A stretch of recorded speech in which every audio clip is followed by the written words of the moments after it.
What's good, everybody? It's Big Game James, man. I'm back in the building, in these streets, in these work streets.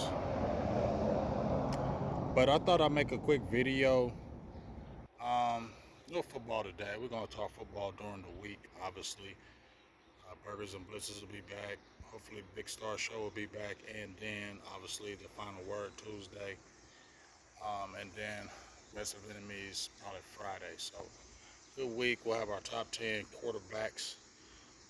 Great list, and we'll definitely be talking more about that. Obviously, you've seen the list with Dak Prescott was rated as low as 10.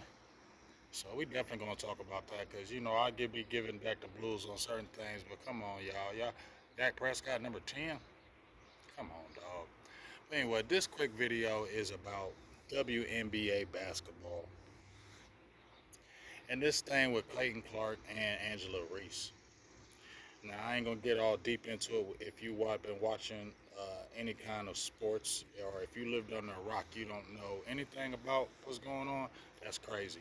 If you're a sports head, you saw Caitlin Clark, Angela Reese coming in with this freshman class, with this rookie class in the WNBA. I don't follow WNBA. Keep it real. I don't know none of the players. I just started looking at some of the players just because of Angela Reese and Caitlin Clark made me more curious about the WNBA because I wasn't even watching women college basketball, but the way they was hooping and the intensity, and they just really brought to life women's college basketball, and it made me look at women's college basketball because, I was a hooper. I played football, ran track, and I hooped, but I was a hooper, major hooper, um, scholarships, all that. So, I played ball all my life. So I feel like I can really speak on the hoop game maybe even more than a football game because I played basketball than I did longer than I did football. But one thing I do know that when I was coming up, ladies basketball was not on the level it is now. It's not even close. I saw the progression, right? The athleticism, just the height, the size, everything has changed from at least 20 years when I was coming up. So it's exciting, and to see what they really established in the WNBA, these rookies, is very exciting. But the thing I want to talk about is this pitting these two against each other, and making it a race thing. It's just silly to me because it feels like the black people want Angela Reese to win and the white people want Caitlin Clark to win. You feel me? And I'm just like, man, why can't y'all just recognize both of these are hoopers? You feel me? But I do give Caitlin Clark the edge right now. We talking about if you had a rookie of the year in the WNBA, I'm going with Caitlin Clark. And I love some Angela Reese, but she don't impact the game like Caitlin Clark do, not in my opinion. Angela Reese is a forward. She plays point forward at times, can bring the ball up. That's good. She's 6'3", about 165, so she has great height. She doesn't have great size for that position. Kind of more slim. 165 at 6'3" is kind of slim for the ladies. But you see, she's a dog. 13 points, 12 rebounds a game, 1 assist, 1 steal. Has the record for most double doubles in the WNBA history, I believe, more than rookies or anybody. I think she had 15 straight double doubles. That's crazy. You feel me? But that's not out of the realm of you haven't seen that before. Now, I know she never did. Nobody else in the WA did it before, but there was a lot of people that were close to it, right? There was a lot of people that were close to it. So getting double doubles, whether it's the NBA or the WNBA, is not something that's easy, but it's something that you see regular players can get 11 points, 12 rebounds, 10 points, 11 rebounds. Like regular players can do that.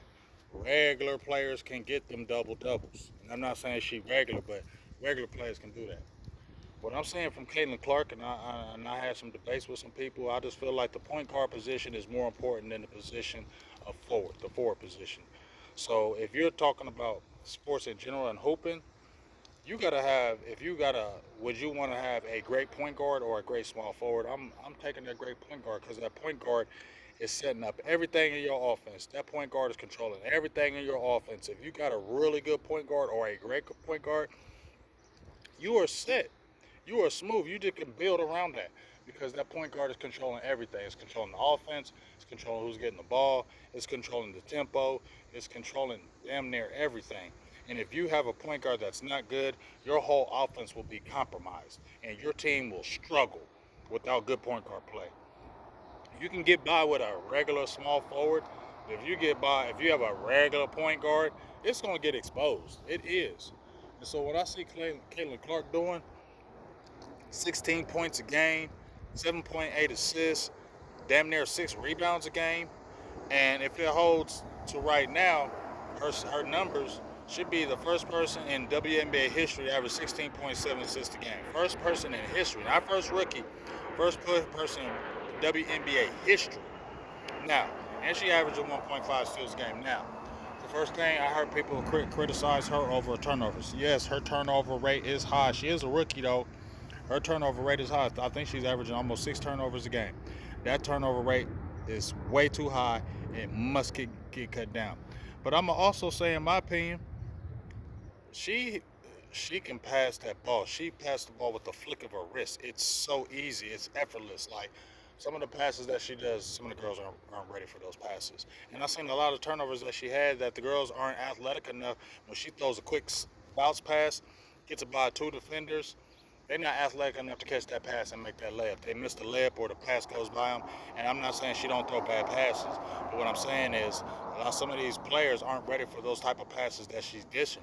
She's a different type of passer. Like she can really pass the ball. Like she can do no looks behind the backs, uh, full court, and they flick of the wrist. That is not easy to do. I don't know what people think that it's easy to throw the ball and pass the ball and flick your wrist and make that ball bounce just the way you want to get right to that your player to score. You have to bounce that ball. It's got to bounce just right to go into their hands in a continuous motion for them to score a layup. That's not easy. That's not easy. And her range is incredible, man. Like if she don't be looking like Steph Curry down there, coming down court and just pulling from deep, that's Steph Curry. And it ain't like she a 5'2", 5'3", 5'4". She's a whole 6 foot point guard. A whole 6 foot. And that ball is an extension of her hand. I just feel like she's got more impact on the team. And I think Angela Reese's team is competing for the playoffs and maybe in the playoffs in the Indiana Fever. But one of the reasons why the Fever were that high is they were one of the worst teams in the league. And I guarantee you that you continue to keep Caitlin Clark and letting that offense go through her and build that team around her, they won't be last place team for long. She's a winner. They both are. She's a winner though. She's gonna bring them back from the bottoms to the tops. I really believe that. She's that good. So it's crazy. Stop making race always something. You feel me? Like, you know what I mean? If you got a white person that's really damn good, don't hate on her because she white. We know the sport is predominantly black now. We know it is. But don't hate on somebody coming in and they're not black and they turning up and y'all like, people like, oh, well, nah, she ain't, look what she did. And everybody just hyping her because she the great white hope. No, she's really a baller. She is really a baller, a certified baller. She's not one of the best ballers I've ever seen in the WNBA history. I've seen some dogs. I've seen Kimiko Oslaw. I've seen Diana Taurasi. I've seen Cheryl Swoops. I've seen dogs. You feel me? Candace Parker. I've seen some dogs. I didn't watch WNBA, but I've seen them in college. I've seen some dogs. So I'm not going to say she's the greatest player I've ever seen, but she's one of the best guards I've ever seen, especially with that range. To have that type of ball handling ability and have that type of range and can really create on that offense, you can just see it's just a seamless transaction how she's really controlling the game, and she's going to get better.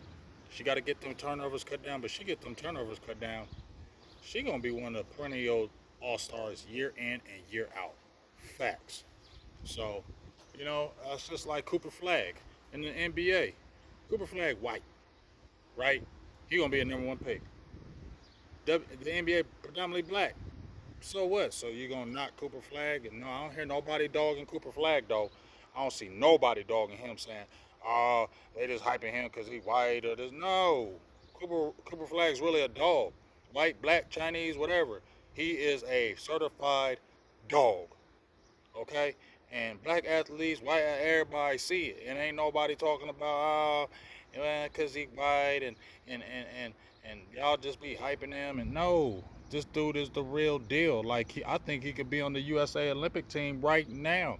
He may not get no time, but I don't feel like he's scared of the moment. I don't feel like I feel like his skills can play right now.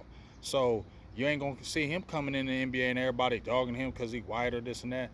I feel like you need to put the race thing down in this aspect because both of these ladies are really good. They are both very talented. They're both really good in their own rights. If I had to take a player right now between those two, and we're starting a WNBA team, I'm starting with Caitlin Clark. And I don't care what nobody says. She is a certified dog. You are too, Angela Reese. And I'm starting my team with Clark. Sorry. Big Game James. Check out the shows the rest of the week. Talk more about that Dak Prescott rating. That shit crazy. Peace.